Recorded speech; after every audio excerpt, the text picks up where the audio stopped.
वो लम्हे आपके लिए स्पेशल है? वो लम्हे was my first attempt to make only a love story and not a thriller. शायद वो बीज to make Aashiqui 2 and make Saiyaara had started off there in वो लम्हे.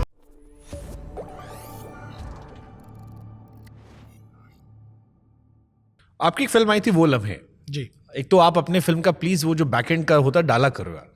क्यों? क्या? लोग एंजॉय करते हैं. मतलब मुझे तो एक तो लगता है कि आपने एक्टिंग क्यों नहीं की. मेरे को हमेशा ये मेरे मन में थॉट आता है यू गुड लुकिंग गाय जो अच्छी बातें करता है, बहुत कॉन्फिडेंट है. मैं इतना रूथलेस हूँ अपने एक्टर्स के साथ, क्योंकि अगर बाई चांस मैं एक्टिंग करने की कोशिश करूँ तो देखो सब चढ़ जाएंगे मेरे पे, क्योंकि मैं इनसे इतना काम करवाता हूँ, इतना मेहनत करवाता हूँ कि वो अभी बोलेगे अभी आया ऊँट पहाड़ के नीचे, अभी आओ तुम भी. बट आपके बैक एंड वीडियो बड़े अच्छे होते हैं. जैसे वो लम्हे जब आ रही थी तो मैं उसका वीडियोस देख रहा था और मेरे को वो वीडियो पता नहीं इंटरनेट से गायब क्यों हो गया. वो जो रोलिंग टाइटल का जो वीडियो है, हाँ वो लम्हे मेकिंग का एक वीडियो था, द मेकिंग ऑफ वो लम्हे. मुझे वो नहीं मिल रहा, अब किसी ने डाला होगा, हटा दिया होगा.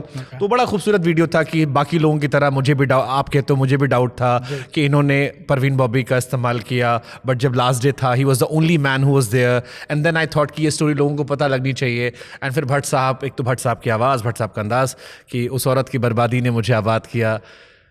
वो लम्हे एक कल्ट फिल्म बनी. कंगना आज बहुत बड़ी स्टार है. कंगना को उससे शायद डेब्यू में अवार्ड भी मिला था जी उसी साल. वो लम्हे आपके लिए स्पेशल है? हमेशा.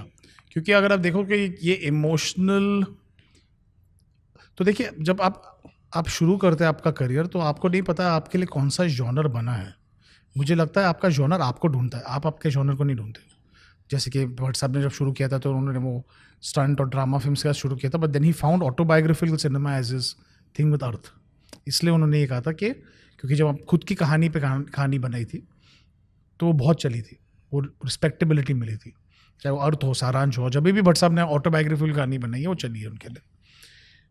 तो ही फाउंड हिज सिनेमा, इसलिए वो कहते कि उनकी बर्बादी में मुझे अपनी आबादी मिली.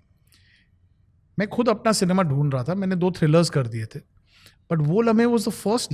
मुझे याद है सेट पे जब मैं कलयुग भी कर रहा था, कलयुग became less about the industry of sex drive industry or all smart and all that stuff, and became more about the emotional story. तो मुझे भट्ट साहब ने कहा था तेरे में एक इमोशनल साइड है. ज़हर में भी became less about the thrill and more about the love story. तो इसलिए वो लम्हे was my first attempt to make only a love story and not a thriller. And शायद वो बीज to make Aashiqui 2 and make Saiyaara had started off there in वो लम्हे, कि कहीं मुझे कहानी एक सैक्रिफिशियल कहानी दिखी जिससे मुझे आइडिया मिला कि आगे जाके मुझे कैसी कहानी बनानी है. मुझे अभी भी लगता है कि मोहित सूरी के बहुत सारे फिल्मों गाने सुने मैंने, बट जो कंप्लीट एल्बम वो लम्हे का था जी, स्पेशली इमोशनल पार्ट पे. जैसे बाकी सब में सारे बुके में सारे फ्रूट सारी चीजें हैं जी. आपको सैयारा में तुम हो तो में एक अच्छा थोड़ा कूल मिल जाता है, बट वो लम्हे में जो एक बुके आपने दिया था.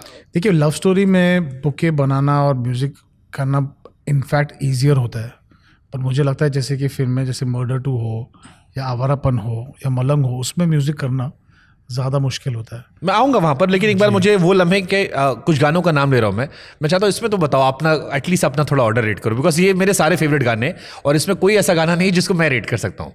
मुझे के सर क्या मुझे प्यार है, चल चले अपने घर मेरा बहुत फेवरेट है, मैं कभी भी शाम को लौटता हूँ, मुझे बहुत पसंद है वो. हाँ अभी मिथुन मलंग में चल घर चले और चल चले, ये वो गाने हैं जब मैं थक कर आकर सुनना पसंद करता हूँ. देन सो जाऊँ मैं भी मुझे बहुत पसंद है. Bin Tere is a beautiful track जी. और तू जो नहीं तो of course it's a cult. So Mohit Suri का फेवरेट कौन सा है? देखिए मुझे हमेशा क्या लगता है कि as a director what I have to be honest to, क्या मुझे प्यार है could be a bigger hit.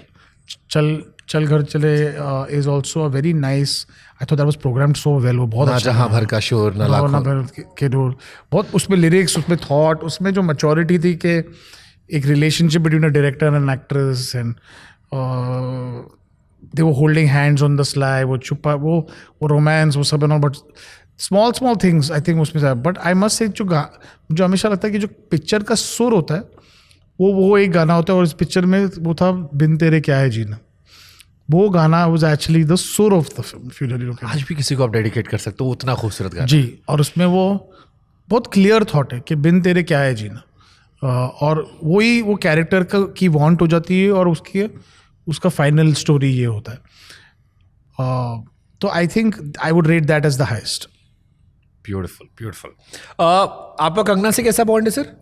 अभी हाँ, दोस्ती है, म्यूचुअल एडमिरेशन है. जब उनकी कहानी मैंने इमरजेंसी की टाइम जब मुझे ट्रेलर अच्छा लगा था, मैंने उनको मैसेज किया था कि आपको trailer congratulations because she's directing it on her own. We've worked as actor and director. I was now complimenting the director, Kangana. I think she's a very gutsy woman. And last उसका message आया था to congratulate me Saiyaara के लिए, but I don't think she's seen the film. फिल्में आती हैं, गाने रह जाते हैं जी. ऐसा लोग कहते हैं. मिथुन आपका रिश्ता बहुत गहरा है जी. उसमें राइटर का जिक्र कई बार नहीं होता है, कादरी साहब का, और करना चाहिए. इरशाद, जितने राइटर्स मुझे लगता है राइटर बहुत अंडररेटेड होते हैं, उनको और क्रेडिट देना चाहिए. मिथुन ने हमारे पॉडकास्ट में कहा भी था. जी. आपका मिथुन का बॉन्ड कैसा है? तो लास्ट मेरे बर्थडे पे हम लोग जब बात कर रहे थे तो हम लोग डिस्कस ये कर रहे थे कि मेरा और मिथुन का रिश्ता मेरी बीवी से भी लंबा है. I think I know Mithun before I met my wife actually. But और मिथुन मेरा दोस्त नहीं है, but I can say he someone who understands me better than most people I think. क्योंकि मुझे याद है, जैसे कि बहुत फनी स्टोरी है, ऐसी बहुत स्टोरी है अपनी, बट एक स्टोरी ये थी कि मैं फाइनली मिथुन को कह रहा था कि मिथुन मैं शादी कर रहा हूँ. तो मिथुन अपने पियानो को छोड़ के मुझे देख कर बोला क्यों? तो मैंने बोला मुझे घर जाने का एक रीज़न चाहिए. मैंने उनको ये कहा था. इस पे कोई गाना भी आप लोगों ने बनाया था. ठीक है. और फिर सडनली मैं जब वो आशिकी के दौरान था, फिर वो विलेन के टाइम पे जब मिले थे, तो इसे मैंने ये गाना तुमको सोच के ही बनाया, जैसे एक बंजारे को घर. हाँ, कोई मुझे यूं मिला जैसे बंजारे को घर. I think that was the inspiration. तो I think someone who understands me the most and understands the way I want to do emotion, Mithun से बेटर कोई नहीं है. तो वो आपके साथ हंसी मजाक करते हैं, वो जैसे लहजे में रहते हैं, वो एकदम संयमित संतुलित? बहुत. बट नहीं बहुत मस्ती मजाक करते. But I don't think Mithun is not a person who takes anything lightly. He's very focused, and इसलिए शायद I need that. I mean, if he jokes around with anybody, I think it'll be me only. But we have a very nice relationship. I think we have a relationship के मैं हमेशा ढूंढ रहा हूँ और वो हमेशा वो आंसर्स उसके पास रहते हैं, मुझे लगता है. मिथुन का आपका फेवरेट सॉन्ग कौन सा है? जैसे मेरा चल घर चले मुझे बहुत पसंद है. मुझे लगता है कि वो एक ऐसा गाना है कभी भी चला सकते हो आप, रख दो. एक गाना आई मीन तो चला भी था, बट इतना नहीं. मुझे मेरा फेवरेट उसका हमेशा रहेगा इस फिर मोहब्बत. अरे कर रहा है, जिससे इरफान और अरिजीत की शुरुआत हुई थी. वो बहुत ही आउटस्टैंडिंग गाना है. उसका मेलोडी, उसका बिगनिंग, उसका स्ट्रक्चर, उसका साइलेंस, उसका पॉज, दिल संभल जा जरा फिर मोहब्बत करने चला है तू. आई थिंक वो पॉजिंग ही कुछ और है. मोहित और मिथुन की रिबॉन्ड थी 8 साल बाद. 8 साल नो एक्चुअली पहले ए खुदा मैं तुझसे दूर हुआ, वो ज़्यादा पहले रिबॉन्डिंग उस पर हुई थी. पर लास्ट जब शूटिंग पे ये गाना लेके आया था, एंड इसका स्ट्रक्चर ऐसा नहीं था, ये ऑल ओवर था. ऐसे कहीं मुखड़ा था, कहीं अंतरा था, कोई ऐसा था. हम लोगों ने बैठ के वो साथ में बनाया, पर मुझे उसमें इतना ब्रिलियंस दिखा था. जिस राह पे है घर तेरा अक्सर वहाँ से मैं हूँ. मुझे ये गाना इतना अच्छा लगता है. I think it's one of the best songs Mithun will ever make. Beautiful beautiful. Ever make. अभी आपकी सैयारा में भी मिथुन का एक गाना है धुन. जी. हालांकि मिथुन को मैंने कॉल करके कहा, मैंने कहा भाई मुझे शुरू में नहीं अच्छा लगा था, मुझे लगा बहुत रोमांटिक गाना इतना स्लो कैसे, बट बाद में मुझे वो बहुत अच्छा लगने लगा. नाउ आई एम कहीं भी आप फ्लाइट में चल रहे हो, कुछ भी चल रहे हो, मैं उसको प्ले करके इजी वाइब ले रहा हूँ. ऐसा होता है गानों के साथ आपके साथ? कोई गाना आपको नहीं अच्छा लगा? सारे गाने ऐसे होते हैं.